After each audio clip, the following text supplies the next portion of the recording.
Padahal dia adalah satu-satunya pahlawan yang bisa mengalahkan Raja Iblis. Tapi dia malah hidup santai bersama Ratu Iblis.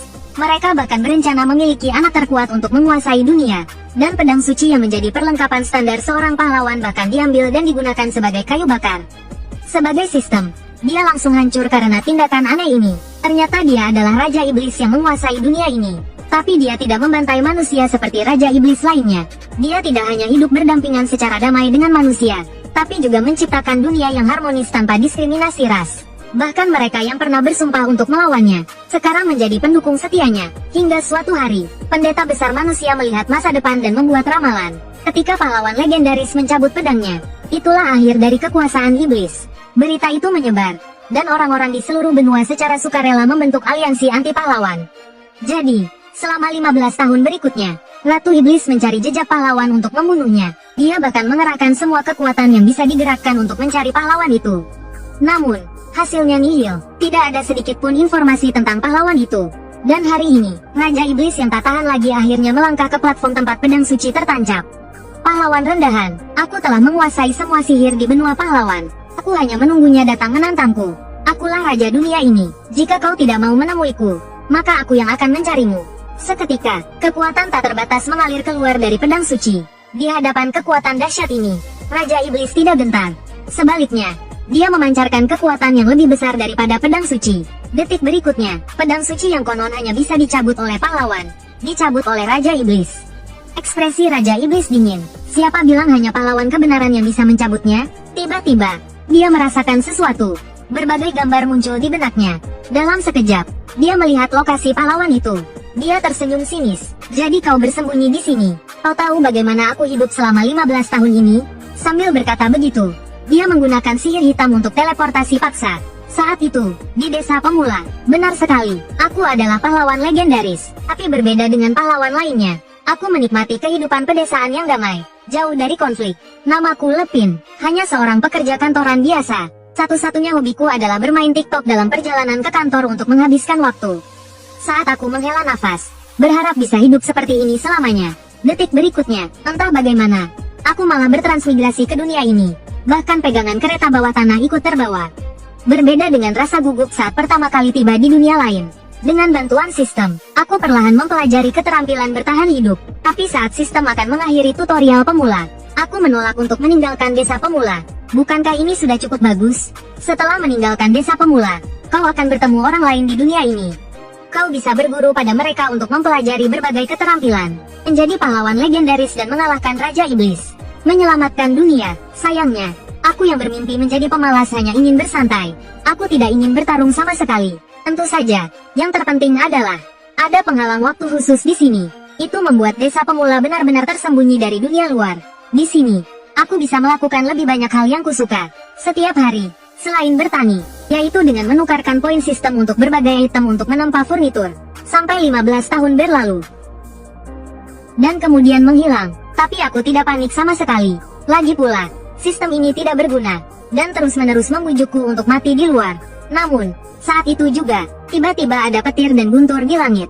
Sebuah kekuatan yang menakutkan muncul. Raja Iblis muncul di hadapanku tanpa aku sadari. Akhirnya aku menemukanmu, pahlawan legendaris, pahlawan benar. Aku sama sekali tidak melihatnya. Aku hanya tahu akan hujan dan bergegas kembali untuk mengambil pakaian dan ikan kecil kering yang dijemur. Raja Iblis terdiam melihat pemandangan ini. Aku akhirnya berhasil mengambil pakaian dan ikan kecil kering dan menghela nafas lega. Namun saat itu, anjing peliharaan elektronikku menggonggong, memperingatkanku akan bahaya. Tapi aku tidak mengerti bahasa anjing. Aku hanya berpikir dia ingin bermain denganku. Tiba-tiba, aku mendengar suara seorang wanita di telingaku. Apakah kau pahlawannya? Kau tidak terlihat seperti itu. Lalu perlahan mengumpulkan energi di ujung jarinya. Karena kau sudah di sini, lebih baik kita verifikasi dulu. Sebelum aku bisa menjelaskan, seberkas cahaya keemasan menyerangku di saat berikutnya. Aku sangat ketakutan hingga menjatuhkan ikan kering di tanganku. Namun, setelah cahaya keemasan itu berputar di sekitarku, pedang suci itu secara otomatis jatuh ke tanganku. Ini, pedang suci. Lalu aku panik dan mencoba membuangnya. Tapi aku tidak bisa membuangnya. Apa yang terjadi? Orang ini bahkan tidak sebanding dengan prajurit biasa tingkat terendah. Bagaimana dia bisa mendapatkan pengakuan pedang suci? Mungkinkah dia menyembunyikan kekuatannya? Lalu dia membaca mantra. Akulah Raja Iblis terkuat saat ini. Hari ini aku akan melenyapkanmu sepenuhnya. Setelah mantranya selesai, formasi sihir yang tak terhitung jumlahnya tiba-tiba muncul di langit. Dan setiap formasi sihir memanggil meteorit raksasa. Aku langsung tercengang melihat pemandangan ini. Aku hanya bertani dengan jujur. Bagaimana aku bisa memprovokasi Raja Iblis? Tiba-tiba aku teringat apa yang dikatakan sistem sebelum menghilang. Namun, semua tindakanku yang tidak biasa ini terlihat seperti provokasi di mata Raja Iblis. Kurang ajar, kau sombong sekali. Lalu dia menjentikkan jarinya. Meteorit raksasa yang tak terhitung jumlahnya menghantam rumahku. Tepat ketika meteorit akan menghantam, anjing sihir itu maju berperang. Perhitungan selesai, memulai mode pertempuran. Dia langsung memanggil senjata panas yang tak terhitung jumlahnya. Tepat ketika meteorit akan tiba, rudal yang tak terhitung jumlahnya diluncurkan dan bertabrakan dengan meteorit di langit. Dia sedikit terkejut. Jadi, kau mengandalkan alat sihir tingkat tinggi yang telah membangunkan kesadarannya. Tapi di hadapanku, semuanya telah rendah. Dia mengangkat tangannya dan melepaskan sihir yang cukup untuk menghancurkan dunia. Tapi di saat berikutnya, Wang Chai menembakkan seberkas cahaya hitam dari mulutnya. Lubang hitam kuantum yang mengerikan terbentuk tepat di tengah lingkaran sihir. Sedetik kemudian, lingkaran sihir itu langsung tertelan. Langit biru seketika kembali seperti semula. Seolah-olah tidak ada yang terjadi. Raja Iblis langsung tertegun. Bagaimana mungkin, sihir pemusnah duniaku dipatahkan dengan mudah olehnya? Apa yang sebenarnya dia lakukan di sana? Tanpa sepengetahuannya, aku sedang berbaring di tempat tidur, menunggu ajal. Lalu dia perlahan turun, menatap anjingku, Wang Chai, dengan linglung. Terakhir, dia tertawa getir. Tak disangka, akhirnya akulah yang diremehkan. Lalu dia mengepalkan tinjunya dan melebarkan sayapnya. Jangan terlalu sombong. Sampai saat ini semua hanya kurang dari 30% kekuatanku. Seketika, kekuatan yang dahsyat meledak dari tubuhnya. Dan inilah wujud akhir Raja Iblis. Selanjutnya, dia kembali menyerang Wang Chai-ku.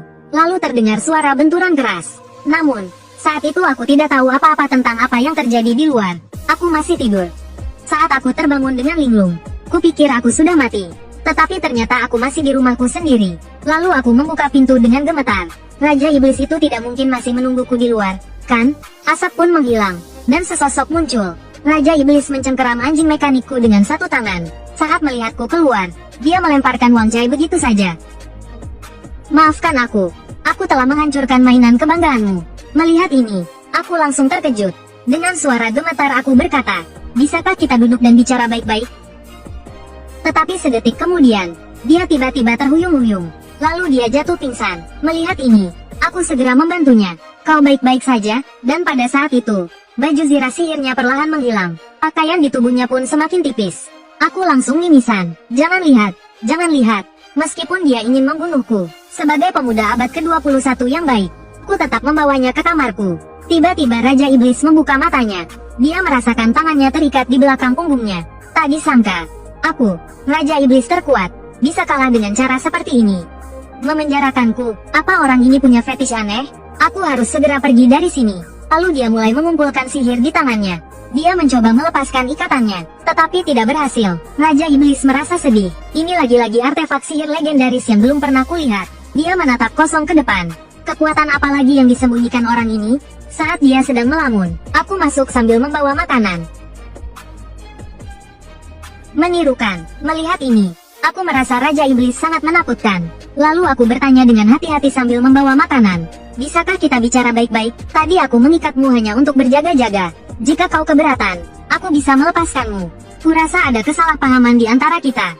Tetapi kata-kataku terdengar seperti provokasi di telinganya. Jika kau masih ingin hidup, penuhilah permintaanku tanpa syarat. Raja Iblis terkejut. Beraninya dia mengancamku. Tak lama kemudian, aku melepaskan ikatannya. Memikirkan tindakan baikku ini, dia pasti tidak akan langsung menyerangku. Dan Raja Iblis wanita itu juga takut dengan kekuatanku. Jadi dia tidak berani gegabah. Saat itu, aku berbalik dan mengambil Wang Chai yang sudah hancur. Wang Chai, kenapa kau jadi seperti ini? Apakah benda ini alat sihirmu yang terkuat? Aku tersenyum. Bisa dibilang begitu. Wang Chai adalah mainan kecil yang aku kembangkan 2 tahun terakhir. Mendengar ini, Raja Iblis tiba-tiba mendapat ide. Sebagai pahlawan, kau terlalu ceroboh. Setelah tanganku bebas, aku bisa menggunakan sihir jurang untuk memulihkan sihirku.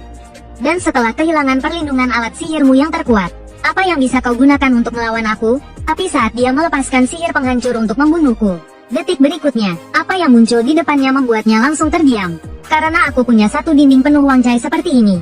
Ternyata mesin Wang Chai ku ini, selama kartu memori intinya tidak rusak, bisa diganti tanpa batas. Lalu aku mengambil satu dan memasukkan kartu memorinya. Melihat Wang Cai hidup kembali, aku merasa sedikit tidak berdaya. Lumayan menyenangkan untuk menemaniku. Jadi aku biasanya hanya mengaktifkan satu di rumah. Tapi siapa sangka, pemandangan ini di matanya malah tampak lebih mengerikan. Raja Iblis langsung ketakutan dan berlutut di tempat tidur. Salah paham, tidak apa-apa. Tapi tiba-tiba dia tertarik lagi oleh aroma yang aneh. Aku buru-buru menjelaskan, aku melihatmu pingsan. Jadi aku membuatkanmu sedikit makanan untuk menghangatkan tubuhmu. Melihat sepiring pangsit dan bubur daging di atas meja, meskipun telah mencapai ranah transenden dan tidak perlu makan, perut Raja Iblis saat ini keroncongan. Dia tanpa sadar mengambil sepotong pangsit dan memasukkannya ke dalam mulutnya. Tapi setelah menggigitnya, dia terdiam cukup lama. Aku diam-diam merasa tegang. Meskipun ini hanya makanan biasa, aku percaya diri dengan masakanku. Tapi bagaimanapun juga, dia adalah seorang Raja Iblis. Namun, yang tidak aku sangka adalah, dalam waktu singkat, Raja Iblis telah menghabiskan semua pangsitnya. Raja Iblis merasa setiap gigitannya, jus dagingnya meledak di mulutnya seperti kembang api. Dan setiap pangsit mengandung energi sihir dengan konsentrasi yang sangat tinggi, membuatnya ketagihan. Saat dia menelan yang terakhir, tubuh Raja Iblis tiba-tiba merasakan sesuatu yang aneh. Seluruh tubuhnya, seolah-olah ada kekuatan tak terbendung yang tiba-tiba meledak. Panas ini hampir membuat Raja Iblis basah kuyup. Dia bertanya dengan gemetar, apa yang kau masukkan ke dalamnya? Aku panik. Selesai sudah. Aku memasaknya sesuai seleraku. Jadi Raja Iblis tidak bisa makan cabai? Dia memang punya niat buruk. Dia hanya ingin menjadikan aku bahan penelitian. Lalu aku buru-buru merekomendasikan bubur daging telur pitan kepadanya. Menyegarkan dan mengurangi panas. Cepat makan. Raja Iblis berpikir dalam hati. Pemberi racun di satu sisi dan penawarnya di sisi lain. Benar-benar mempermainkanku. Tapi panas di hatinya membuatnya tetap makan. Namun, saat masuk ke mulutnya, dia terkejut. Kekuatan yang nyaman dan hangat langsung mengalir ke seluruh tubuhnya. Kekuatan yang tenang itu membuatnya merasa menguasai dunia. Raja Iblis dan pahlawan, semuanya tidak ada hubungannya dengannya. Begitu kecil, melepaskan segalanya, merasa nyaman dan bebas. Dirinya ternyata begitu kecil. Tanpa disangka, ketika dia bangun lagi, dia langsung menembus level Raja Iblis bintang 3. Dia tidak percaya bahwa seseorang bisa menembus level hanya dengan stimulasi 2 makanan ekstrim. Kekuatannya meningkat lagi, tapi dia masih berpura-pura tenang. Jangan berpura-pura, apa maumu? Aku hanya ingin kita meneliti bersama. Apakah Raja Iblis dan pahlawan bisa hidup berdampingan? Tapi dia malah mengira aku ingin menjadikannya objek penelitian, agar dia menjadi lebih kuat dan mengalahkanku. Melihatnya tertegun lagi, aku segera bertanya, enak, kalau enak, aku akan terus memasakkanmu dan melayanimu. Tapi Raja Iblis malah menghela nafas. Lupakan saja, saat aku bingung dan siap mati, Raja Iblis malah langsung melompat ke tempat tidur. Aku bisa menyetujui syaratmu, tapi camkan ini, aku bukannya takut padamu, tapi demi mengejar puncak kekuatan. Dan jangan kira aku akan merendahkan diri hanya karena tinggal di sini. Harkat dan martabatku tidak boleh diinjak-injak. Kalau tidak, meskipun harus mengorbankan segalanya, aku akan menghancurkanmu. Meskipun aku bingung, aku segera menenangkannya agar tidak emosi. Kita coba saja dulu. Begitulah, aku dan dia terus berdebat sampai larut malam. Begitulah, aku dan Raja Iblis menjalani kehidupan menebang kayu dan memasak selama setahun. Tapi aku semakin khawatir, sejak Raja Iblis menerobos dan merusak pelindung desa pemula. Waktu di sini berangsur-angsur sinkron dengan dunia luar. Yang lebih penting, desa pemula yang kehilangan pelindungnya, benar-benar kehilangan kemampuan penyembunyiannya dan terekspos ke dunia luar. Dan monster yang sering muncul di sini sepertinya juga tidak biasa. Untungnya, karena Raja Iblis ada di sini, mereka tidak berani mendekat. Jika dia pergi, itu berarti aku mungkin akan mati. Saat aku melamun, Raja Iblis memanggilku untuk memasak. Saat itu Raja Iblis sedang malas-malasan makan keripik kentang sambil menonton TV. Rekaman ini sudah bosan ku tonton. Tidak bisakah kau minta yang baru dari sistemmu itu? Aku datang membawa sup. Sistemnya sudah lama hilang. Ayo makan. Raja Iblis bahkan malas berjalan 2,5 meter. Dia langsung menumbuhkan sayap kecil dan terbang ke arahku. Racun apa keripik kentang yang kau berikan padaku ini? Rasanya semakin ku makan, aku semakin malas. Aku segera menjelaskan, keripik kentang itu tinggi kalori. Makan terlalu banyak bisa menyebabkan penumpukan lemak. Mendengar kata lemak, Raja Iblis melihat ke bawah ke perutnya yang buncit, lalu menjentikkan jarinya. Lemaknya menghilang dalam sekejap mata. Sesaat kemudian, dia kembali menjadi Raja Iblis yang mempesona banyak bawahannya. Aku melihat semua ini dan terkagum-kagum. Sihir bisa digunakan seperti itu? Dia lalu menatapku dengan tatapan pamer. Trik lainmu telah kugagalkan. Bagaimana? Kecewa, kan? Lalu dia mulai makan dengan lahap seperti biasa. Aku menyuruhnya makan pelan-pelan. Raja Iblis kembali berimajinasi. Apakah aku sekarang? Apa dia masih menganggapku lemah dan bisa dipermainkan? Dia marah dan hendak mencabik-cabikku. Tapi sedetik kemudian, aku berbalik dan mengambil kue keju dari kulkas. Melihat ini, mata Raja Iblis langsung berbinar. Dia melompat kegirangan seperti anak kecil yang mendapat permen. Aku sedikit lega, meskipun dia Raja Iblis. Untungnya dia tidak sulit diladeni. Selama diberi makan, dia akan tenang. Sementara itu, di tempat lain, seorang pria tua berlari sambil menarik seorang gadis. Dan yang mengejar mereka adalah para iblis. Sepertinya mereka musuh bebuyutan. Saat itu juga, salah satu iblis di belakang mereka tiba-tiba melepaskan jurus robekan ruang. Kekuatan besar itu langsung merobek ruang di belakang pria tua itu. Serangan mendadak itu membuat pria tua tidak sempat menghindar.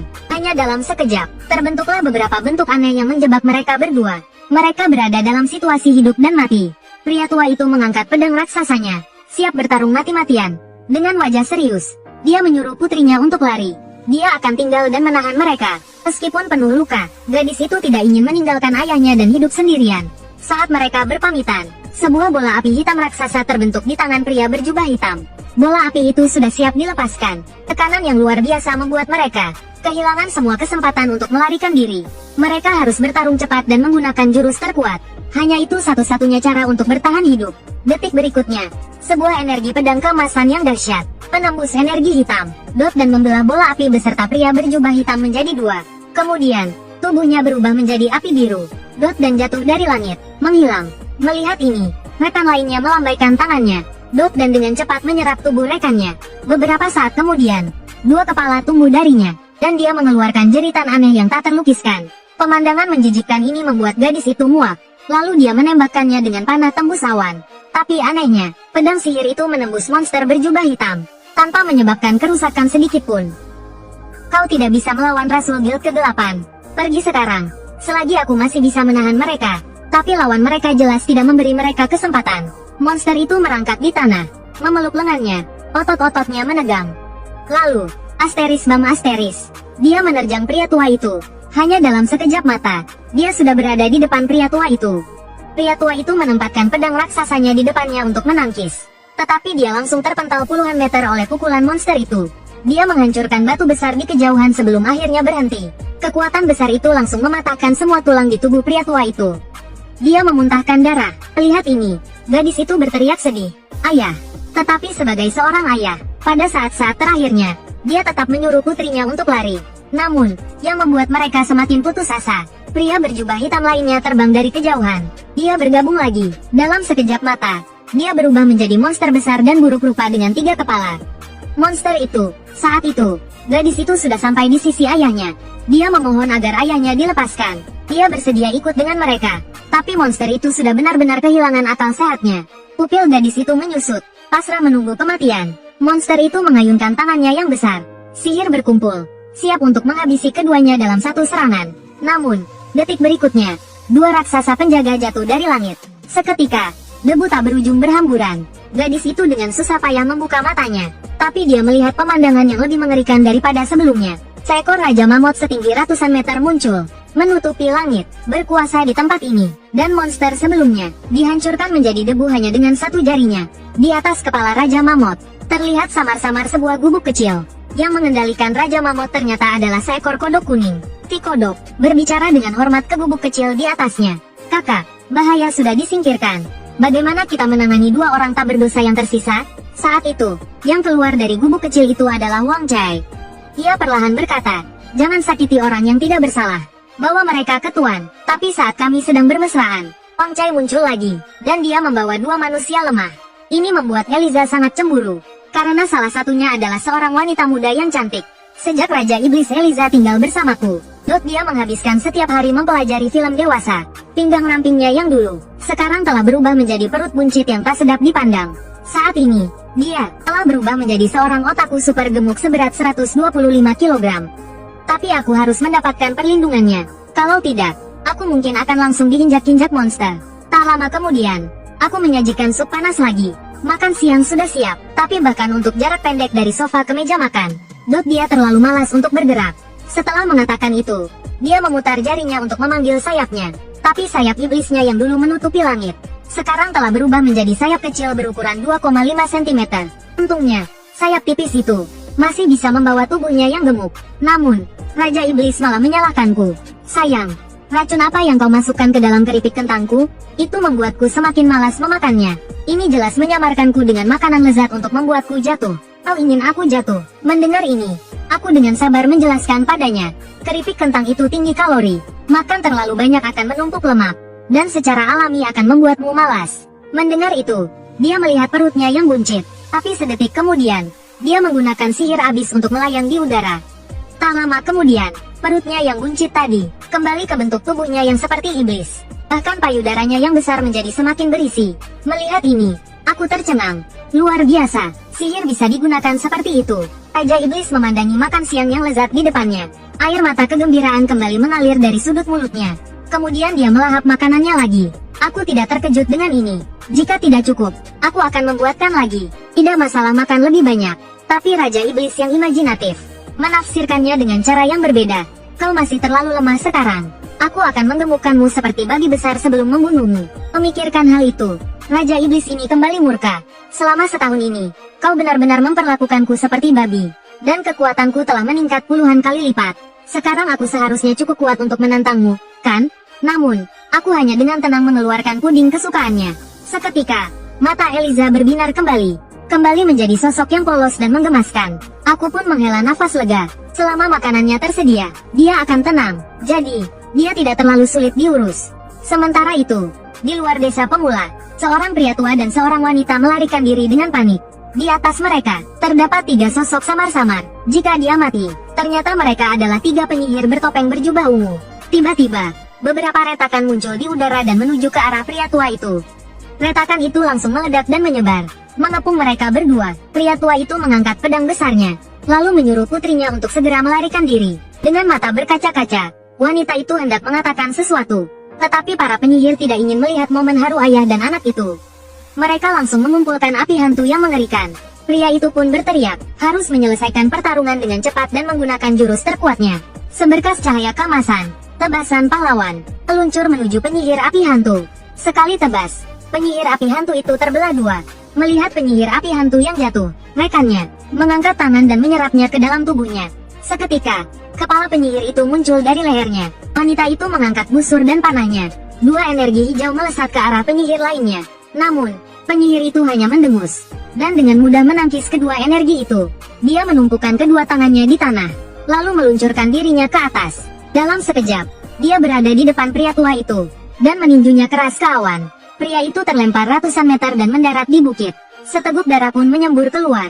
Wanita itu menangis dan memanggil ayahnya. Penyihir lainnya terbang ke arah mereka berdua, dan perlahan menyerap mereka ke dalam tubuhnya. Dalam sekejap, sesosok roh jahat setinggi 8 meter, dengan 3 kepala muncul di hadapan mereka. Wanita itu menatap kosong, tak percaya dengan apa yang dilihatnya. Roh jahat itu meraung ke arah mereka. Sudut mulutnya yang menggeliat tampak menjijikkan. Kemudian, kedua tangannya menciptakan 2 bola api biru, dan menyerang mereka. Namun, sebuah ledakan besar mengguncang bumi. Debu tebal pun menyelimuti ayah dan anak itu. Wanita itu mengintip dengan hati-hati melalui debu. Tetapi pemandangan selanjutnya membuatnya tercengang. Karena di depannya, terlihat seekor mamut raksasa sebesar gunung. Roh jahat yang sebelumnya ada di depan mereka, kini telah terinjak menjadi hantu. Di atas kepala mamut itu, terdapat sebuah bangunan kecil bertingkat 3. Di dalam bangunan itu, ada seorang petapa kodok, yang mengendalikan mamut tersebut. Namun, di atas kepala petapa itu, masih ada sebuah gubuk kecil. Di depan gubuk itu, seseorang berdiri tegap. Jika dia mati, ternyata itu adalah peliharaanku, Wang Chai. Entah berapa lama kemudian, wanita itu terbangun dari mimpinya. Ia tiba-tiba berada di sebuah ruangan. Suasana hening. Ia tiba-tiba teringat ayahnya yang terluka parah. Jika tidak segera diobati, nyawanya mungkin melayang. Ia segera berlari keluar. Ayah, bertahanlah. Namun, saat ia membuka pintu dan melihat keluar, ia tercengang dengan pemandangan di depannya. Karena saat itu, ayahnya sedang memamerkan otot-ototnya, dan di sampingnya ada 2 orang asing. Aku menatap pria itu dengan penuh semangat. Apakah ini prajurit dari luar? Hebat sekali, melihatku begitu gembira. Wang Chai berputar-putar di sekitarku dengan riang. Namun, tiba-tiba ia ditendang oleh Raja Iblis sejauh 2,5 meter. Lalu, Raja Iblis memarahi Wang Chai.